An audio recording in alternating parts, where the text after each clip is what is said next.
हे पार्थ, तुम कर्म कर सकते हो, कर्म करने का संकल्प कर सकते हो, परंतु इसका फल पाना तुम्हारे हाथों में नहीं है। हे मधुसूदन, मैं जिस काम का संकल्प करूंगा वो काम तो मैं करूंगा ही। जब भोजन करने का निश्चय करके बैठूंगा तो निवाला उठाकर मुंह में रखूंगा ही, तभी तो उसे खाऊंगा। यदि वो खाने का निवाला तुम्हारे प्रारब्ध में नहीं है तो उसे तुम मुंह तक तो ले जाओगे, परंतु उस ग्रास का एक दाना भी अपने मुंह में नहीं रख सकोगे। हे अर्जुन, केवल कर्म का संकल्प ही प्राणी के अधिकार में है, उसका फल प्राणी के अधिकार में नहीं है।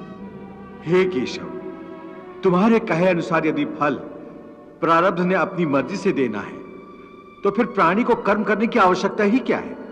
कर्म करने की आवश्यकता क्या है, यह जानने से पहले यह तो जान लो कि प्रारब्ध क्या है, प्रारब्ध कैसे बनती है।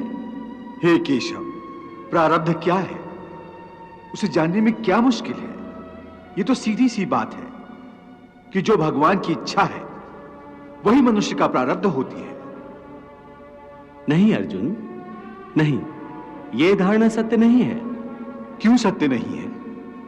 क्योंकि मैं किसी के प्रारब्ध नहीं बनाता, ना मैं किसी प्राणी के कर्म अथवा कर्म फल के हिसाब में दखल देता हूं, इसलिए प्राणी की प्रारब्ध बनाने में मेरा कोई हाथ नहीं होता।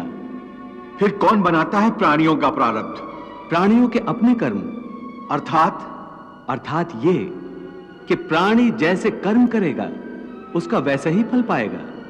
अच्छे कर्म करेगा तो अच्छा फल मिलेगा और बुरे कर्म करेगा तो बुरा फल पाएगा। यही जो प्राणी के अच्छे बुरे कर्मों के अच्छे बुरे फल का हिसाब है, इसी को प्रारब्ध कहते हैं।